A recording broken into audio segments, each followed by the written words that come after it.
What a weird way to start the video. I have regrets. And the video. Hi, it's Thursday, November 3rd, and you guys were going to have a slightly longer video because we're going to talk about my favorite part of Outsiders in just a moment.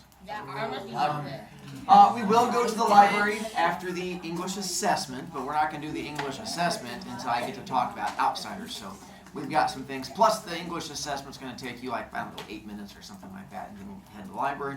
So we might not have a lot of time over there, but we'll see. Tomorrow's quiz, I believe the end of chapter 8 is page 130, if I looked at it correctly. So it's end of chapter 8, but I'm pretty sure that's page 130. And you can verify it. It could be fake news, but I feel pretty strong. And then, come here. And then, homework for extra B points. If you are wanting it, has to be submitted before 8 a.m. tomorrow. So technically, you could wake up early, but 8 a.m. is when I start going through there and giving the points. Thank you to the 2 kids in here who have already submitted it. Go, you guys. Smithers. I forgot to bring my book home last night, and I forgot to. What a weird thing to brag about. Shawls. Is that popcorn edible? It is. So that popcorn, if you paid attention last week, you could do the whole paying $1 to guess how many was in it at lunch, and then you could win. Yeah, And why then- did you make it a whole Instagram post? Because I was pretty excited because I won popcorn. Don't be a hater. And so I got the closest. I got within 8. So of all 4 of the different ones, I was the closest of like all the different bags. And so I was really excited. And so I won that. I don't remember. It's not important. I just know they came and they're like, you were within 8. You beat like everybody who was trying to guess. And I was like, go me. And then I got popcorn, and it turns out it's delicious. Can I pay you $1 for that? No. I already paid $1. I'm not gonna break even on it. I gotta eat myself some. $5. Yeah, num popcorns. Charger challenge. We are now filled up. We've hit our 15. We do have an alternate girl spot. If a girl wants to sign up, you just gotta talk to me after class. Cafeteria 4. And then let's see, we have Nathan, Caleb, Emerson, and Whenever. You guys are all on this side? You guys are? That's crazy. I just face this direction. So what'll happen is, after school, take all of your stuff, put it in your locker, and you go down to cafeteria. In cafeteria, Mrs. Butch will be there, and she will direct you. There is a heroes table. You want to sit at the heroes table, not the other tables. And then we should be done between 5:30 and 5:45. If we lose, 5:30. If we win, 5:45. Because there's like a little celebration-y thing. So I put 5:45 because I expect to win. But if you need to leave at 5:30, then you can embrace being a loser. But those of you who are the rest of you, if we win, I send out it on Remind with like a picture of the winning kids and the reposing and stuff like that. And it will have like the updated trophy and fun things like that. If we lose, I'm not going to send out a Remind. You'll just have to wait till tomorrow. So if you don't get a Remind tonight, you know we did not win. If you do get a Remind tonight, then we did win. That's how it works. So just make sure you don't forget. So don't take off at the end of the day. Because on one hand, we're the heroes. Go see. All of the Charger challenges on Thursdays. Yeah. It just depends on the day, which each time will be different depending. So we've done, usually not Mondays, but it's usually Tuesday, Wednesday, Thursday. Why is that And the it's hardly shadow ever purple? Fridays. So it'll be in the middle of the week sometime. As far as the homeworky thing goes, again, without looking at the questions and giving yourself spoilers. That's for the those Shadow Club. I know. I've not put up the right one because I didn't want to spoil it again because you guys got all yelly at me. So I figured I'd put up the regular one so there was less yelling at me. What this was time. that yesterday? I'm learning. So, again, if you have questions, let me know. It is not officially due until next week, but I would hopefully at the very least, yay, you're alive! Caleb, Okay. alive! What's the head? At the very, dead. you can just put the little pass over there. here. Yeah. Yeah. And then, if you have questions, let me know. Alright, excuse me. Even if you don't do the homework, sorry, hiccuping, stop it. Oh no, I forgot to plug this in. Sadness. I would recommend at least questions so you have some idea of what I'm going to be asking. So even if you don't want to do the homework and you want to embrace the lazy side of life, I understand. But at least go through there and look at them and make sure you have some idea of what the answers are, and that should hopefully help you out. Or ignore me, and that's always an option also. Ciao. Alright. So again, I want to cover part of the book with you that we did not get a chance to yesterday because I messed up and ran out of time, and I will take the blame for it. But I will not miss the part of talking about some of my favorite things in the book. So let me toss Caleb his book. Spoilers. I've not given you one yet, right? Yeah. Oh, then go grab it. I wasn't sure if I'd given you one yet. Yeah, go grab it and then just come back here. Be good to go. All right, and then to here. And then, for those of you, like Smithers, who may choose to eat your book, don't forget that I do have the audiobook versions that you can listen to. The drawback is it's not my melodic voice. It's some, professional. But you're welcome to listen to those if you want to. And you can just go clicky, clicky, find the chapters, and then listen to them from there, and hopefully it helps you out. All right. Then, let's see, things I have to cover with you. We got to the heater. I found my picture that I apparently forgot to show you guys yesterday, and then spoiled things by showing you the giant burning church. What about the I don't know why it wasn't up there. But anyway, so this is the heater. The one that Dally carries with him plays a big role coming up. Oh. What do we know about this heater? It's a gun. It's not loaded. It's not loaded. Not loaded. And so again, this is his version of not being an idiot. So he carries it to intimidate people, but he doesn't want to be on a murder charge. There is because no that would law be bad. against holding an unloaded gun. You can open carry. No, it's You could just swing the gun. Jada, you could use it as a club. So that means I can run around holding it. you do whatever you It need could be to like do. my Because finger it's split. unloaded. That's fine. Show the cops there's no magazine. I'm eating KFC. My fingers All are right, greasy. so we get to the church, and then as we ended with you guys, what happened to the church? Kaboom! It does On catch fire. on fire, and then we get to the fiery bits. And then we did get to my favorite character in the whole story, which is Jerry. And that is my favorite character, which is on page 91. I'm going to read you my favorite scene, which was like right when we had to stop, which made me sad yesterday. Oh, I just This read is- page 92. Let's go. Good flex, Wally. So let me go through it. I'm going to read my favorite scene to you real quick, and I have some Brovie art to go with my favorite scene because it wouldn't be my favorite scene without it. It's when they're in the church. Let's see, favorite scene on page 92. There we Is go. that when he throws the kids out the window? Shh, don't throw my favorite scene. And so, yeah, I mean, no, throwing children. But anyway, so we get to the page 92. That was they're inside. Say, where's the kids? And so I have one small favorite scene, which is at the top of page 92, right when we stopped. When it says Johnny shook his head, says because they're trying to figure out if Jerry followed them, my favorite character, and he says the window stopped him. Oh, too scared? Nah, too fat. I couldn't laugh because I was scared I'd drown in the smoke. The roar and crackling was getting louder, and Johnny shouted the next question. Where's the kids? So here's how my brain works.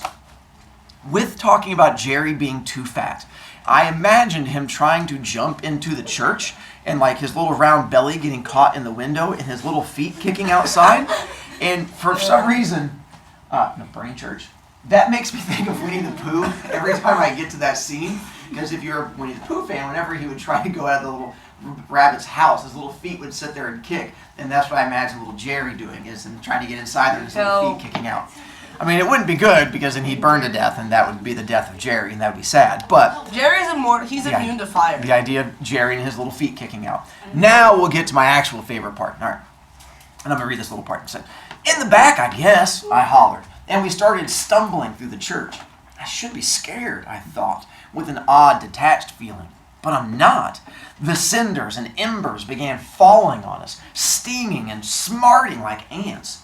Suddenly, in the red glow and the haze, I remembered wondering what it was like in a burning ember, and I thought, now I know. It's a red heck. Why aren't I scared? We pushed open the door to the back room and found 4 or 5 little kids, about 8 years old or younger, huddled in a corner.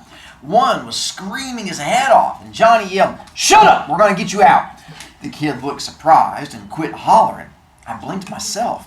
Johnny wasn't behaving at all like his old self. He looked over his shoulder and saw that the door was blocked by flames, then pushed open the window and tossed out the nearest kid. I caught one quick look at his face. It was red-marked from falling embers and sweat-streaked, but he grinned at me. He wasn't scared either. That was the only time I can think of when I saw him without that defeated, suspicious look in his eyes. He looked like he was having the time of his life.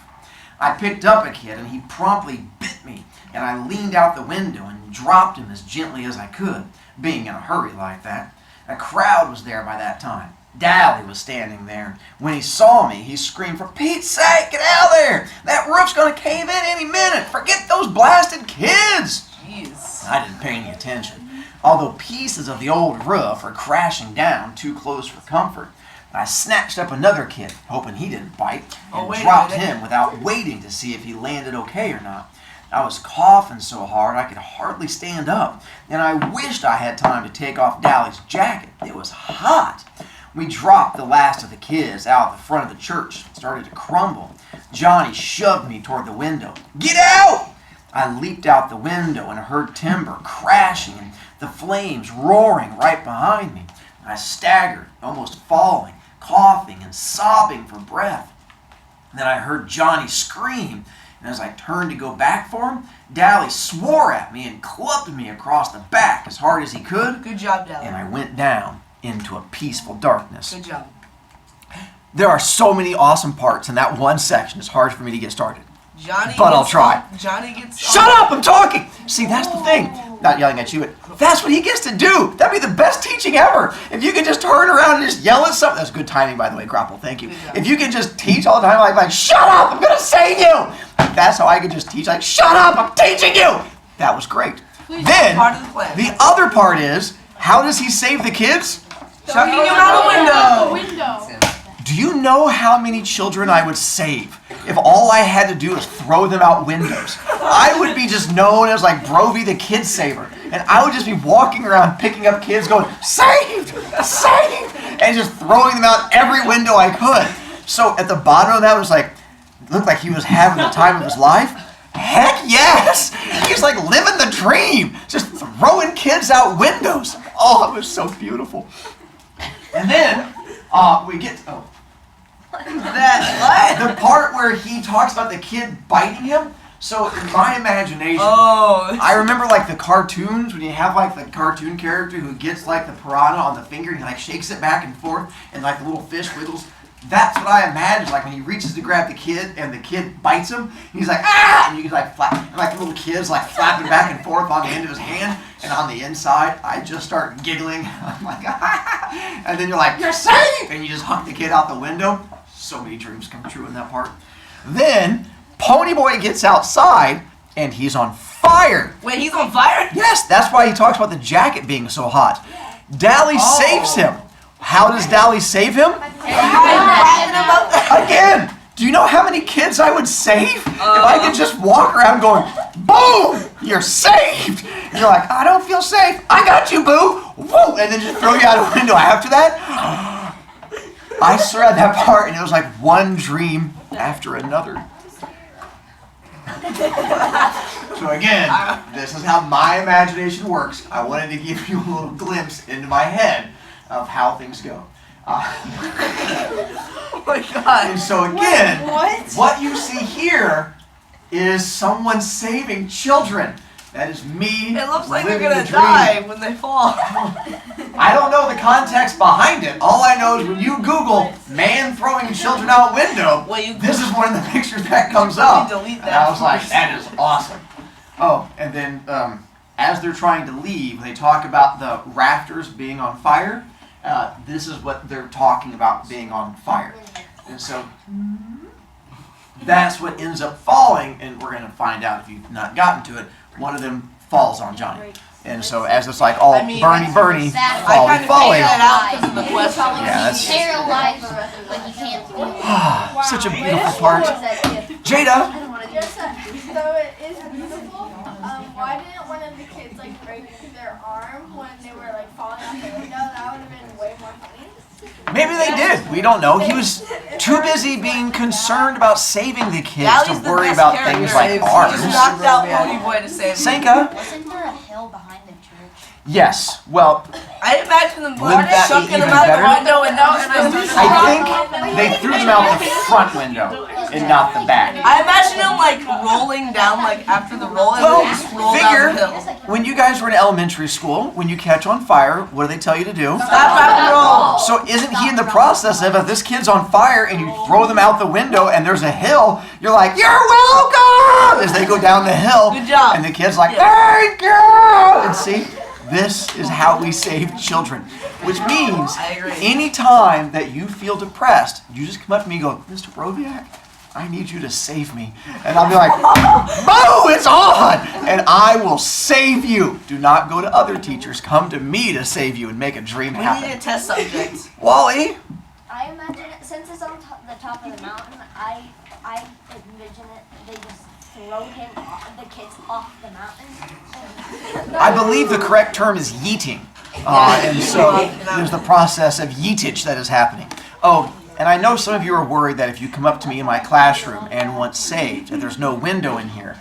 But that's only because I've not made one. You'll make a window. If I throw you hard enough against that wall enough times, That's where I was going. eventually there will be a window, and then you'll go through the other side, and you'll be like, I feel saved! And I'll be like, you're welcome, because my heart is huge. You just get rid of You struggle saved town. Dreams come true! Jimmy Jam. See, my imagination, and even though you said it would probably be in the front window, in the back, like everyone said it was a hill. I imagine instead of like a hill, it's Just- like a drop off. Yeah, I just imagine a And straight my cliff imagination edge. is he throws the kids off, and like in cartoons when people are falling down a drop off, and they like grab on a twig and save themselves. That's what I imagine. Happiness. I imagine just like a straight cliff. Smithy. James mentioned cartoons, I feel like you would throw the kids out, and then they would like, they would be frozen in air, and then they would look down, and then No. Do the little woo-doo-doo-doo-doo I would like imagine that like they use their shirts as like a parachute. Jada.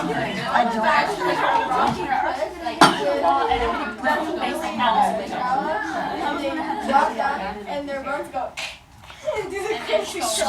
I like to save children more than you're just trying to hurt those children. But anyway, home children, that's all the excitement stuff we have. Home child. That's all we have for you. We're gonna be. You can do this if you want to. By the way, if you're at home, it's open to you. We're gonna be taking the English skills assessment. So the rest of you, let's test those English skills. It's time. Why did you sound so bad when you said child? Oh, because I realize we're just recording it for Cora, and it's not as much fun without her here. Making fun of, mocking, communicating with Cora over this is not the same as like, a face-to-face communication. So anyway. All right, we're going to go ahead and stop it now. We'll just Maybe come this back is to why life she isn't at some coming point. back because she keeps Shh, doing you her hush your mouth. She's going to come back. Someday I get a chance to make fun of her, to talk to her, communicate with her to her Probably next face. year. Ba-doop.